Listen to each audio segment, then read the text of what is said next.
I'm Luke. This is my idea for the documentary that we are taking for the FMP.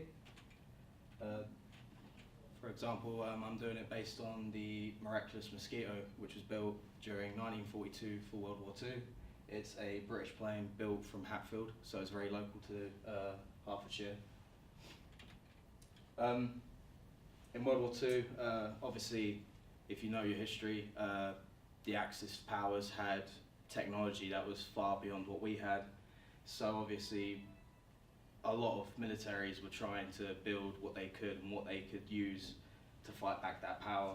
Obviously, a man called Geoffrey de Havilland came up with the idea of aerodynamics and plywood and establishing that for use with the de Havilland mosquito, making it suitable not only for military combat, but also for low altitude and medium altitude combat as well. It's a multi-role purpose. It doesn't have any weapons, so it could not defend itself, so people were very against it. But it got the job done, and it was later named as the Miraculous Mosquito or the Wooden Wonder. I've been in contact with the RAF Museum in Hendon. A man named AJ has been very helpful. He has he's been helping me with use of interviews, some time with the plane to get some footage. I'm thinking of using low shots to make the plane feel as powerful as it would have been back then. Other than that, there is another museum just off of London Coney. I've contacted with them, but nothing back as of yet. So hopefully I can get some more footage there or some stock footage that they own. Editing, I'm planning to use a 4:3 screen ratio, which they used, which was mostly how films and stuff was shown back then. It was very small. I'm only using it like that because it gives it that feel, in a way, gives it that aesthetic, artistic feel. It makes you feel, you know, how they did then, in a way. It's mostly going to be in black and white until interviews. Interviews will be in colour for obvious reasons. But I do have an example of 4:3, which I can quickly show.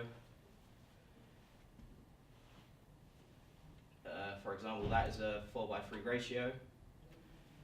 Obviously, because technology then, especially with film tech as well, was very, very basic stuff. But for then, it was very high tech. But that's just an example of how it would look. As I've already said before, what I do plan to show and tell the audience is, at the beginning, I plan to explain what I want people to know and what I feel they should know. So from the beginning, starting with the fact that basically showing how technology was so important back then and why it's important now, and how planes such as the Mosquito, the Comet, the Spitfire helped us not only with cars and whatnot, but also pushed our technology for today, and how aerodynamics today has helped us. The narration, in the first 2 minutes, again, as I've already explained, I want to explain to the audience why this is important to the theme speed and why I've chosen it as well. Interviews hopefully will be possible. I've been told it will be possible either way. It all depends when and if it is possible.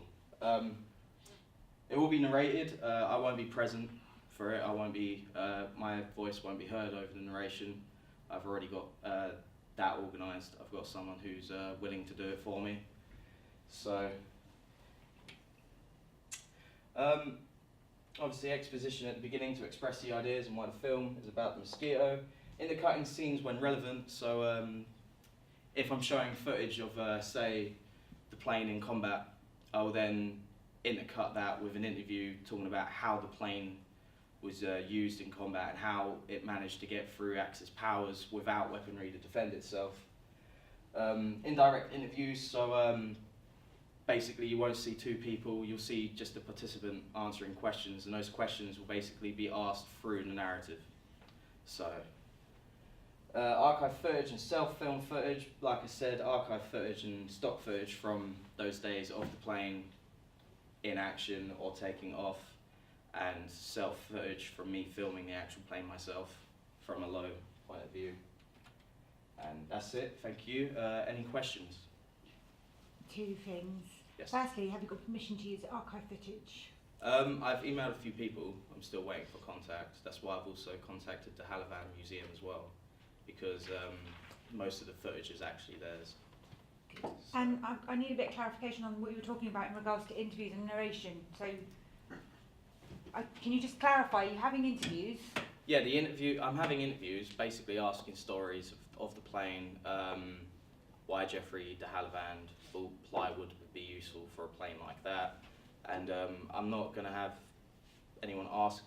I'm going to ask the questions, but they're not going to be shown. You're going to cut basically. the audio out? Yeah, the audio will be cut out, but those will pop in when necessary, hence the intercutting. So the narration will talk about it.